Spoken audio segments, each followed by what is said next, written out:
الحمد لله رب العالمين، والصلاة والسلام على سيد المرسلين محمد وعلى آله وأصحابه أجمعين. أما بعد، فأعوذ بالله من الشيطان الرجيم. بسم الله الرحمن الرحيم. میرے محترم اور معزز پردہ نشین خواتین،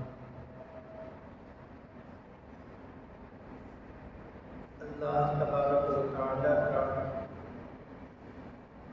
شکر و احسان ہے کہ اس نے مجھے اور آپ کو ایمان والوں کے گھروں میں پیدا فرمایا.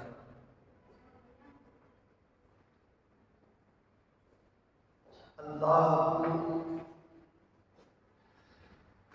ایمان بہت پسند ہے، اور ایمان والا جب نیکی کرتا ہے تو اللہ تعالیٰ اس نیکی کی وجہ سے اس ایمان والے بندے اور بندی سے محبت فرماتے ہیں. اور جب ایمان والا بندہ اور بندی ساری ہی زندگی نیکیوں میں گزارنے لگتے ہیں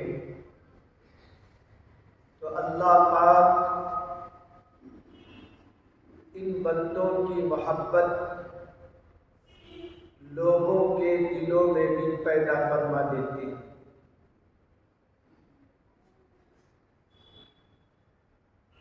ہم نیک لوگوں سے جو محبت کرتے ہیں یہ ان کی نیکی کی وجہ سے محبت کرتے ہیں، اور اللہ کو نیکی والی زندگی بہت پسند ہے. جب انسان نیک کاموں میں لگ جاتا ہے تو برائیوں سے خود بخود بچنے والا ہو جاتا ہے.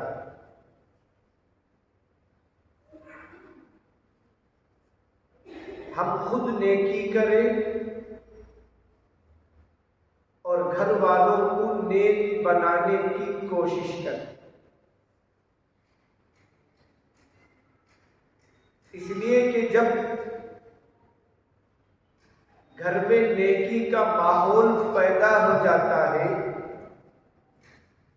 تو پھر نیکی پر ہمارا اور گھر والوں کا جمے رہنا آسان ہو جاتا ہے. اس کے لیے عورتوں پر بڑی ذمہ داری ڈالی گئی کہ وہ گھر کے ماحول کو نیک بنائیں. اور اللہ تعالیٰ نیک کام کرنے والی عورت کا بڑا مقام قرآن کریم کے اندر بیان فرماتے ہیں. اس نیک عورت کے لیے اللہ نے قرآن میں مغفرت کا وعدہ فرمایا اور فرمایا جب وہ دنیا سے انتقال ہو کر میرے پاس آئے گی تو میں کل قیامت کے دن اس کے ایک ایک نیکی پر اجر عظیم یعنی بڑا بڑا اجر عطا کروں گا. عورت کو چاہیے کہ خود بھی نیک کام میں لگے رہے اور گھر میں نیک ماحول پیدا کرنے کی کوشش کریں. آخر تک اللہ سے مایوس نہ ہو. اللہ تعالیٰ ضرور ہماری نیکیوں پر ہدایت کے فیصلے فرمائیں گے۔ ابن جوزی رحمت اللہ علیہ ایک اللہ کے بڑے ولی گزرے ہیں۔ اللہ نے ان کو بڑا علم دیا تھا، بڑا تقوی عطا کیا تھا۔ انہوں نے ایک واقعہ اپنی کتاب میں لکھا ہے کہ ایک عورت تھی جو حضرت حسن بصری رحمت اللہ علیہ سے مرید لی ہوئی تھی۔ وہ عورت بیوہ ہو چکی تھی، اس کے شوہر انتقال کر گئے اور اس عورت کو ایک ہی بیٹا تھا۔ جب گھر میں مرد نہ ہو تو کبھی کبھی بچوں کو قابو کرنا مشکل ہو جاتا ہے۔ اب ایسے ہی اللہ نے انہیں جو بیٹا عطا کیا تھا وہ ان کی نصیحتوں پر عمل نہیں کرتا تھا، بری صحبتوں میں مبتلا ہو گیا، برے دوستوں کی وجہ سے، یہاں تک کہ شراب پینے کی عادت پڑ گئی۔ اب وہ خاتون، وہ عورت اس بچے کو لے کر حضرت حسن بصری رحمت اللہ علیہ کے پاس آتی تھی اور شکایت کرتی تھی کہ یہ اس طرح برائیوں میں مبتلا ہو گیا ہے، آپ میرے بچے کو نصیحت کیجیے، شاید کہ آپ کی نصیحت کے اثر سے اس کی زندگی بدل جائے۔ اب حسن بصری رحمت اللہ علیہ نے موقع بموقع اسے نصیحت کرتے رہتے تھے، لیکن وہ برابر برائیوں میں مبتلا رہا، شراب پیتا رہا۔ شراب پیتے پیتے اس کی طبیعت انتہائی خراب ہو گئی، اسی لیے تو اللہ تعالیٰ نے اسے حرام قرار دیا اور فرمایا شراب تمام برائیوں کی جڑ ہے۔ جب کوئی آدمی شراب پینے کا عادی ہو جاتا ہے تو وہ کمانا چھوڑ دیتا ہے اور شراب کی ہوس میں گھر کے ساز و سامان کو بھی بیچنے لگتا ہے۔ اللہ نے جو کچھ اسے صلاحیتیں عطا کر رکھے ہوتے ہیں وہ ساری صلاحیتیں اس بری عادت کی وجہ سے ضائع اور برباد ہو جاتی ہیں۔ اب یہ لڑکا بہت بیمار ہو گیا، یہاں تک کہ بستر کا ہو گیا۔ اب اسے بستر میں پڑنے کے بعد احساس ہوا کہ میں توبہ کر لوں۔ اب اس نے اس کی والدہ سے کہا کہ مجھے حسن بصری رحمت اللہ علیہ کے پاس لے کر جاؤ۔ تو والدہ نے جا کر کہا کہ بچہ اس طرح بستر پر پڑ چکا ہے، آپ نے اس کے حق میں دعا فرمائیے۔ حسن بصری رحمت اللہ علیہ نے فرمایا میں نے اسے کئی طرح سے سمجھایا، وہ باز نہیں آیا، یہاں تک کہ ایک مرتبہ وہ والدہ سے پوچھنے لگا کہ کیا بات ہے، آپ کے شیخ حسن بصری میرے گھر نہیں آ رہے ہیں؟ تو والدہ نے کہا کہ تو ان کی باتوں کو نہیں مانتا ہے، ان کی باتوں کا اثر نہیں لیتا ہے۔ تو پھر اس کا دل ٹوٹ گیا۔ اب اس نے اللہ سے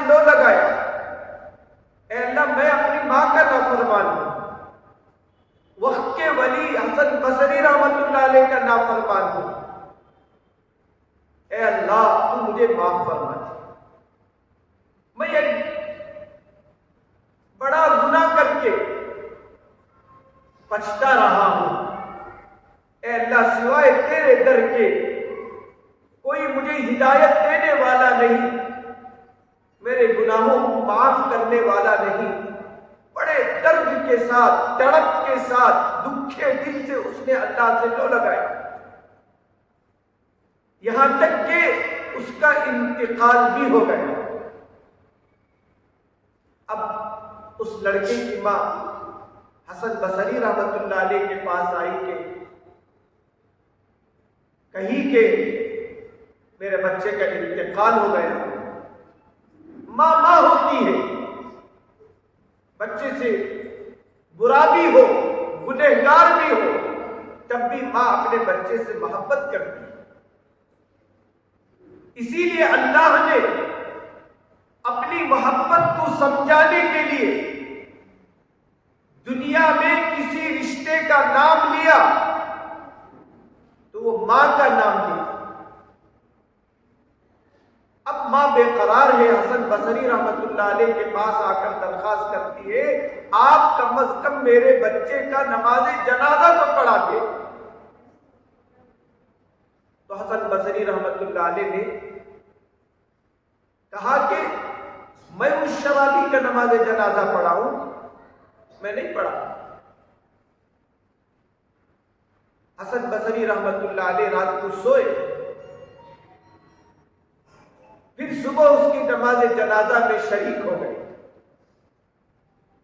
حسن بصری رحمت اللہ علیہ اس کی نماز جنازہ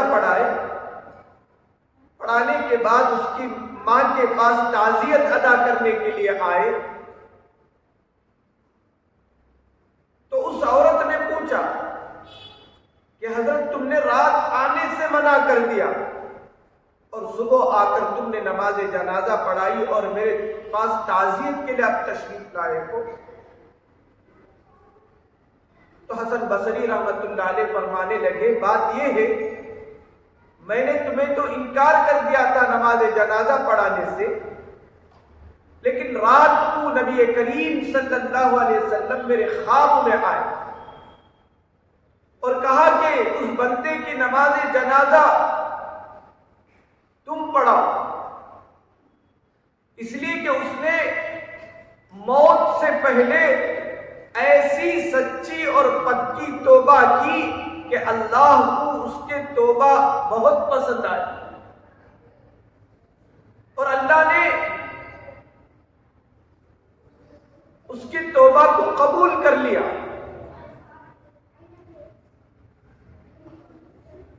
اور مجھے نماز جنازہ کی ہدایت ملنے پر میں نے اس کی نماز جنازہ ادا کی. تو میرے محترم خواتین، ہماری ذمہ داری ہے کہ ہم بگڑے ہوئے انسان کو ہدایت پر لانے کی کوشش کریں. معلوم نہیں زندگی کے آخری سانس سے پہلے اسے ہدایت مل جائے. ہماری کوشش گھر کے اندر یہ ہونا چاہیے کہ ماحول نیک بنایا جائے، خود نمازوں کی پابندی کرے اور اپنے بچوں کو بھی نماز کی اہمیت بتائے. صحابہ کرام رضی اللہ عنہم جہاں عبادتیں کرتے تھے وہیں آپ کے گھر والی عورتیں بھی، جن کو صحابیات کہا جاتا ہے، وہ بھی برابر گھروں میں عبادت کرنے والی تھی. جیسے صحابہ باہر نکل کر دین کی دعوت دیتے، لوگوں کو دین سمجھاتے، اسی طرح صحابیات بھی عورتوں میں دین پھیلاتی تھی، نیک باتیں لوگوں کو بتلاتی تھی. اور صحابیات کے اندر بھی نیک کام کرنے کا اتنا شوق تھا. ایک مرتبہ ایک عورت نبی اکرم صلی اللہ علیہ وسلم کے پاس آئی، عرض کرنے لگی اے اللہ کے نبی صلی اللہ علیہ وسلم، مرد تو ہم سے زیادہ نیکی کا کام کرتے ہیں، ہم عورتیں گھر کے اندر رہنے کی وجہ سے ان نیکیوں سے محروم رہتے ہیں، ان کے اجر سے، ان کے ثواب سے محروم رہتے ہیں۔ اللہ کے نبی صلی اللہ علیہ وسلم نے پوچھا کہ مرد کیا نیکی کرتے ہیں؟ تو اس عورت نے کہا کہ اللہ کے نبی صلی اللہ علیہ وسلم مرد حضرات آپ کے ساتھ جہاد پہ جاتے ہیں، ان کو جہاد کی نیکیاں ملتی ہیں، اور وہ جماعت کی نماز پڑھتے ہیں، ان کو مسجد جانے کا ثواب ملتا ہے، جماعت کے ساتھ نماز پڑھنے کا ثواب ملتا ہے۔ اس طرح وہ نیکیاں بتانے لگی۔ اس کے بعد اللہ کے نبی صلی اللہ علیہ وسلم نے فرمایا تم نے بہت بہترین سوال کیا۔ اس کے بعد اللہ کے نبی صلی اللہ علیہ وسلم نے فرمایا جو عورت مجاہد کے جہاد میں جانے کے بعد اس کے بچے کی پرورش کرتی ہے، اس کے بچوں کی تربیت کرتی ہے، تو پھر اسے گھر بیٹھے اللہ تعالیٰ جہاد کا ثواب عطا فرماتے ہیں۔ اسی طرح فرمایا تم عورتیں گھر میں سب کی خدمت کرتے ہوئے، ماں کی خدمت، باپ کی خدمت، بھائی کی خدمت، بہن کی خدمت، اگر شادی شدہ ہے تو شوہر کی خدمت، بچے والی ہے تو اپنے بچوں کی خدمت، ان تمام خدمتوں کو گھر میں انجام دیتے ہوئے اگر تم گھر میں نماز ادا کرتی ہو تو اللہ وہ مسجد اور جماعت کا ثواب بھی تمہیں عطا کرتے ہیں۔ تو اللہ تعالیٰ عورتوں پر مہربان ہے۔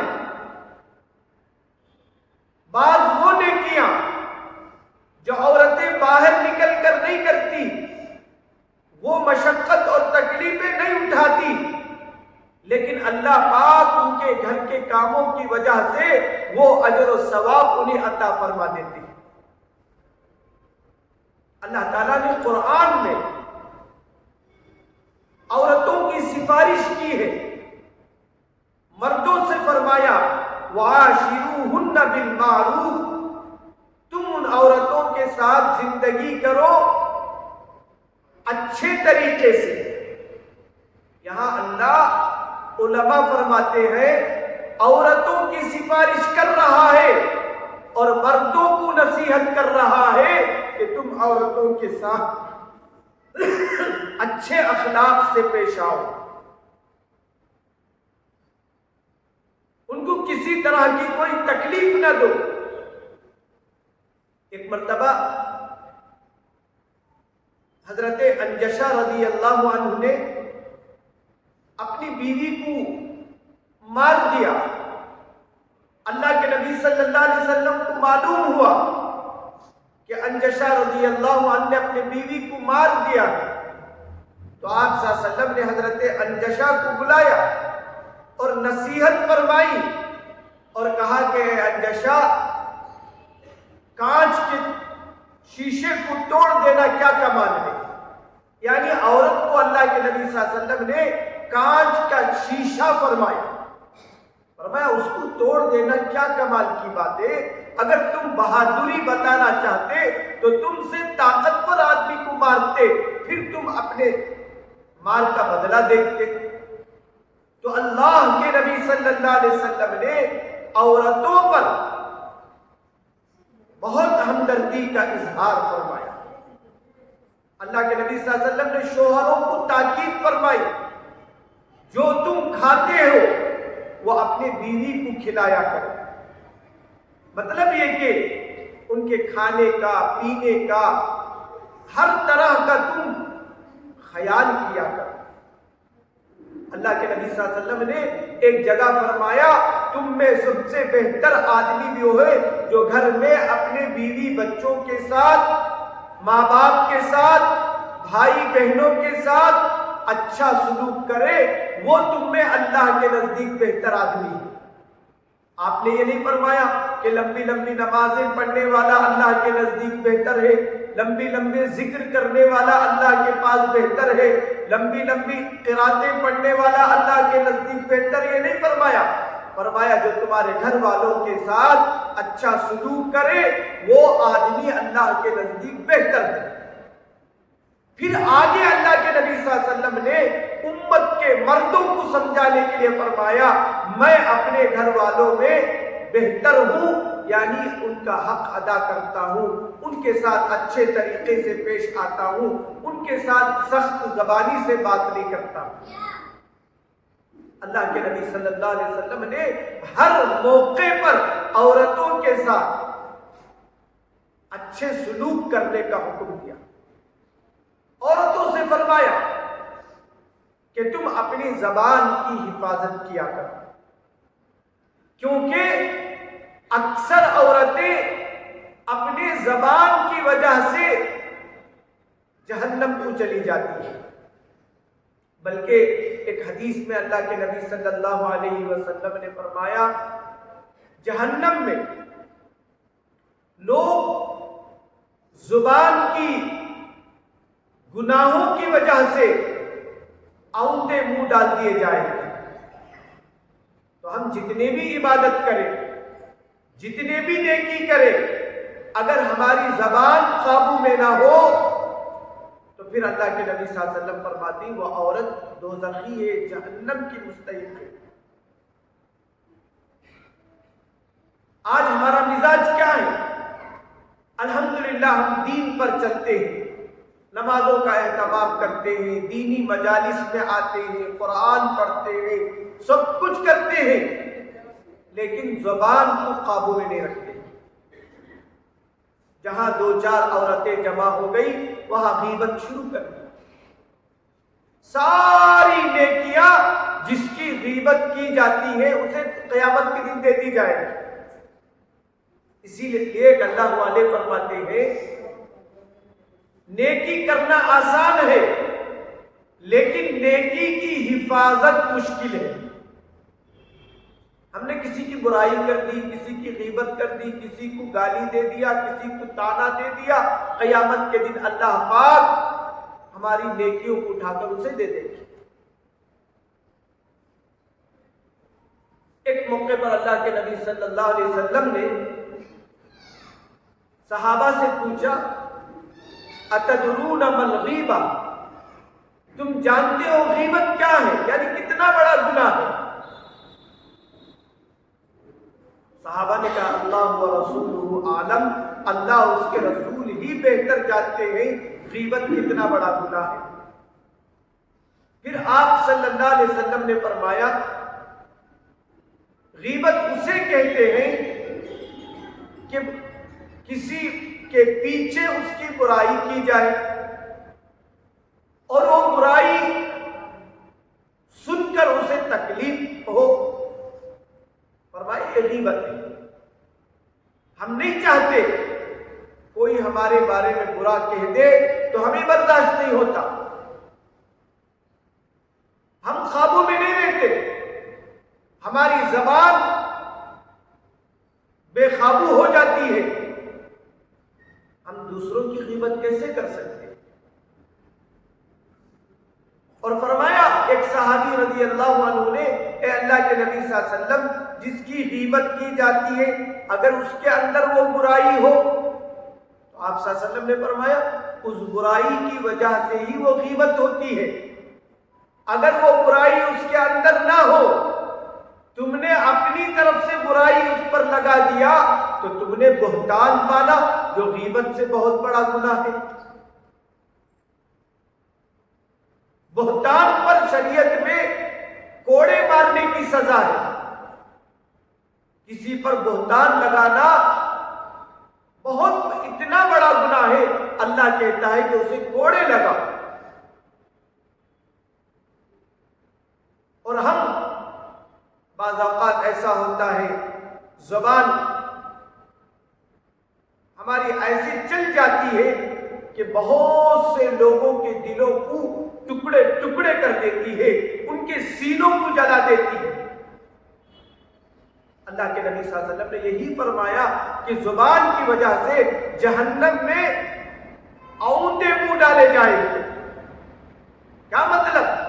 اونتے منہ کا مطلب یہ ہے منہ کے بل سے جہنم میں ڈالا جائے گا کہ زبان کو آگ جو ہے کھائے گی۔ تو اللہ نے ذمہ داری کو بتایا کہ زبان سے نکلنے والے ایک ایک کلمات کل قیامت کے دن تولے جائیں گے. اور ہم مجلس میں بیٹھتے ہیں تو ممکن حد تک کسی دوسرے کا تذکرہ نہ کریں، کسی دوسرے کے بارے میں بات نہ چھیڑے، کیونکہ دوسرے کے بارے میں بات چھیڑنے ہی سے غیبت شروع ہوتی ہے. اور غیبت کے بارے میں حدیث میں آتا ہے غیبت سننے والا بھی غیبت کرنے والے کی طرح گنہگار ہے. اور اللہ قرآن میں پوچھتا ہے کیا تم یہ پسند کرتے ہو کہ اپنے مرے ہوئے بھائی کے گوشت کو کھائے؟ ظاہر بات ہے بھائی کے گوشت کو کھانا ہی پسند نہیں کرتے، مرے ہوئے بھائی کے گوشت کو کھانے میں کتنی نفرت ہوتی. اللہ کو ایسے ہی کسی بندے کی غیبت پر نفرت ہوتی ہے اور اللہ فرماتے ہیں اس کی بڑا گناہ ہے. اور اللہ نے قرآن میں فرمایا کہ تم اس گناہ سے بچو، کسی کی غیبت نہ کیا. اور پھر کیا ہوتا ہے غیبت کی وجہ سے ہمارے رشتوں میں فرق آتا ہے. حالانکہ جس کے بارے میں یہ برائی آ کر بیان کرتے ہیں وہ برائی ہم نے اس کی زبان سے نہیں سنی، ان کی زبان سے سن کر ہم یقین کر لیے کہ وہ ایسے ہی بولی ہوگی. اسی لیے حدیث میں آتا ہے سب سے بڑا جھوٹا وہ ہے جو لوگوں کی بات کو سنے اور پھیلا دے. معلوم نہیں بولنے والا کیسا بولا ہوگا، کس نیت سے کس طریقے سے بولا ہوگا، اور بیان کرنے والا کس نیت سے کس طریقے سے بول رہا ہے. لوگوں کی بات سن کر فوراً نفرت کا ماحول پیدا نہ کرو. لوگ بولنے میں کبھی کبھی مرچ مسالہ لگا دیتے ہیں، کبھی کبھی ہم سے قریب ہونے کے لیے وہ دوسروں کو دور کرنا چاہتے ہیں. لوگوں کی بات سن کر رشتہ داروں سے رشتہ داری کو نہ کاٹو. اور حدیث میں آتا ہے ہر پیر اور جمعرات کے دن بندوں کے اعمال اللہ کے سامنے پیش کیے جاتے ہیں. ہم کیا سمجھتے مرگے والے اعمال سب اللہ کے پاس پہنچتے ہوئے؟ اللہ کے نبی صلی اللہ علیہ وسلم بولتے ہر پیر اور جمعرات کے دن بندوں کے اعمال فرشتے اللہ کے سامنے پیش کرتے ہیں، اور ہر پیر اور جمعرات کو جنت کے دروازے کھول دیے جاتے ہیں. اللہ اس بندے کی مغفرت کر دیتا ہے جو بندہ اللہ کے ساتھ کسی کو شریک نہیں کرتا اور دل میں کینہ نہیں رکھتا. ایک بندہ ایسا ہے اللہ پر تو ایمان رکھتا ہے لیکن بندوں سے کینہ رکھتا ہے، بندوں سے نفرت کرتا ہے. اللہ کے نبی صلی اللہ علیہ وسلم فرماتے ہیں اس کے تمام اعمال روک دیے جاتے ہیں، تمام اعمال روک دیے جاتے ہیں. کب تک؟ آگے اللہ کے نبی صلی اللہ علیہ وسلم فرماتے ہیں جب تک کہ اپنے بھائی بہن سے رشتے کو صاف نہ کر لے. اور حدیث میں آتا ہے اگر کوئی مومن اپنے مومن بھائی بہنوں سے 3 دن سے زیادہ رشتے کو کاٹے رکھے، فرمایا اللہ اس کے عمل کو قبول نہیں کرتا ہے. کتنے دن؟ 3 دن تک. 3 دن کے اندر وہ دل سے رنج کو نکال دے اور معاملہ اللہ کے حوالے کر دے، دل کو صاف کر لے اللہ کے نبی صلی اللہ علیہ وسلم کا اور اللہ کا حکم ہے کہ تیسرے دن بات کرنا، دل کو صاف کر لو، معاملہ اللہ کے حوالے کر لو۔ ہم کیا بدلہ لیں گے؟ اللہ پاک اس سے بڑے طاقت والے ہیں، اس سے بڑے اللہ رحم کرنے والے ہیں۔ ہو سکتا ہے اس کا دل ہماری محبت سے بھر جائے، وہ ہم سے محبت کرنے لگے۔ معاملہ اللہ کے حوالے کر کے دل کو صاف کر دو۔ اور آپ دیکھو، پیر اور جمعرات اور ہفتے میں 7 دن چھوٹے سے 3 دن کے اندر اللہ کے نبی صلی اللہ علیہ وسلم فرماتے ہیں اعمال نامہ اللہ کے پاس پیش ہونے سے پہلے تم کیا کرو؟ آپس کے رنجشوں کو دور کر لیا کرو، ورنہ ہمارے سارے نیکیاں اللہ کے پاس قبول نہیں ہوں گے، ایسے ہی رکے رہیں گے جب تک کہ ہم دل کو صاف نہ کر لیں گے۔ ایک حدیث میں آتا ہے، اللہ کے نبی صلی اللہ علیہ وسلم فرماتے ہیں اگر کوئی مسلمان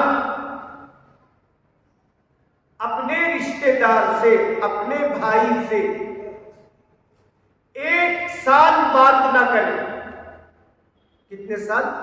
اللہ حفاظت فرمائے، 1 سال بات نہ کرے، وہ اتنا بڑا گنہگار ہے گویا کہ اس نے اپنے بھائی کا خون کر دیا، اپنے بھائی کا خون کر دیا۔ اب میری مائیں، بہنیں، بیٹیوں، ذرا غور کرو، ہر ایک اپنی زندگی کا جائزہ لو۔ ہم کتنے رشتہ داروں سے اتنا رنج دل میں بھر رکھے ہیں کہ سالوں گزر گئے، ہم ان سے بات نہیں کی۔ یہاں 1 سال پر اللہ کے نبی صلی اللہ علیہ وسلم فرماتے ہیں ان کے خون کرنے کا گناہ لکھا جائے۔ ہمارے معاشرے میں کتنے ایسی رشتہ داریاں ہیں جن کو ہم باتیں کرتے ہوئے، باتوں کو چھوڑتے ہوئے سالوں سال گزر چکے ہیں۔ کوئی شان سے بولتے میں 4 سال سے اس کا گھر نہیں جاتی ہوں، کوئی بولتا میں 5 سال سے نہیں جاتی، کوئی بولتے 6 سال سے نہیں جاتی۔ اللہ کے نبی صلی اللہ علیہ وسلم کا دل کتنا دکھتا ہوگا، آپ کو کتنی تکلیف ہوتی ہوگی کہ میں امت کو سمجھا کے آیا لیکن میری امت میری نافرمانی کر رہی ہے۔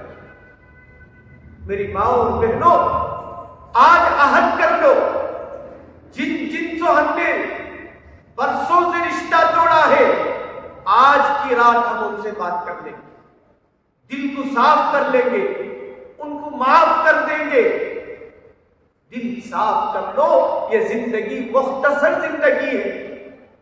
اللہ اسی بندے پر رحم فرماتے ہیں جو بندہ دوسروں پر رحم کرتے ہیں، جو بندی دوسروں پر رحم کرتی ہے۔ کتنے ہمارے خواتین ہیں جو خالہ سے بات نہیں کرتی، بھاوت سے بات نہیں کرتی، سگی بہن سے بات نہیں کرتی، پھوپھی سے بات نہیں کرتی، نہ معلوم کن کن سے ہم رشتہ توڑے ہوئے قبر کے قریب پہنچ رہے ہیں۔ اللہ کے نبی صلی اللہ علیہ وسلم نے اسے بڑے بڑے گناہوں میں شامل کیا۔ آج ہم چند رکعت نمازیں پڑھ کے، تھوڑا بہت ذکر کر کے اپنے آپ کو اللہ والی سمجھتے ہو، جبکہ ہمارا عمل بتاتا ہے کہ ہم کتنے بڑے بڑے گناہوں کے اندر مبتلا ہیں۔ ہم دوسروں پر رحم کرنا گوارا نہیں کرتے، اللہ سے یقین کرتے ہیں کہ اللہ مجھ پر رحم کرے۔ اپنے لیے الگ خواہش، دوسروں کے لیے الگ خواہش، یہ ایمان والوں کی نشانی نہیں ہے۔ اللہ کے نبی صلی اللہ علیہ وسلم فرماتے ہیں مومن وہ ہے جو چیز اپنے لیے پسند کرے وہی دوسرے کے لیے پسند کرے۔ اپنی پسند الگ، اس کی پسند الگ، ایسا نہیں ہے۔ آج کی اس مجلس میں ارادہ کر لو، جن جن سے ہم رشتہ توڑے ہوئے ہیں انشاءاللہ ان سے رشتہ جوڑیں گے، ان سے بات کریں گے، ان کے اچھے میں برے میں ہم ساتھ دیں گے۔ ہمارے معاف کر دینے سے ہمارا مقام بلند ہوگا، ہم معاف کر دینے سے اللہ ہم سے راضی ہوں گے، اللہ کے نبی صلی اللہ علیہ وسلم ہم سے راضی ہوں گے۔ عام طور پر عورتوں میں ذرا زیادہ ہی کینہ ہوتا ہے، اسی لیے اللہ کے نبی صلی اللہ علیہ وسلم نے فرمایا جو کینہ رکھتے ہیں اللہ ان کی دعائیں قبول نہیں کرتے۔ آج ہماری خواتین شکایت کرتی ہیں کہ حضرت اتنے دن سے دعا کر رکھوں، دعا قبول نہیں ہوتی ہے۔ تو ذرا اب زندگی میں جائزہ لے کر دیکھو ہمارا عمل کیا ہے۔ اس برے عمل کی وجہ سے ہماری دعائیں جو ہے اللہ کے پاس قبولیت کا درجہ نہیں پا رہی۔ اللہ تعالی ہمیں تمام لوگوں کے معاملے میں صفائی کی توفیق دے اور سب کو معاف کرنے کا جذبہ اللہ ہمارے دلوں میں پیدا فرمائے۔ اللہ تعالی ہر ایک کے ساتھ دین و شریعت کے مطابق محبت والی زندگی گزارنے کی توفیق عطا فرمائے۔ اللہ کینوں سے ہمارے سینوں کو صاف فرمائے، نفرتوں کو اللہ محبتوں میں تبدیل فرمائے۔ اللہ ہر ایک کی محبت، ہر ایک کا اکرام کرنا، ہر ایک کی عزت کرنا ہمارے خواتین کو یہ نیکی نصیب فرمائے۔ وآخر دعواہم ان الحمد للہ رب العالمین۔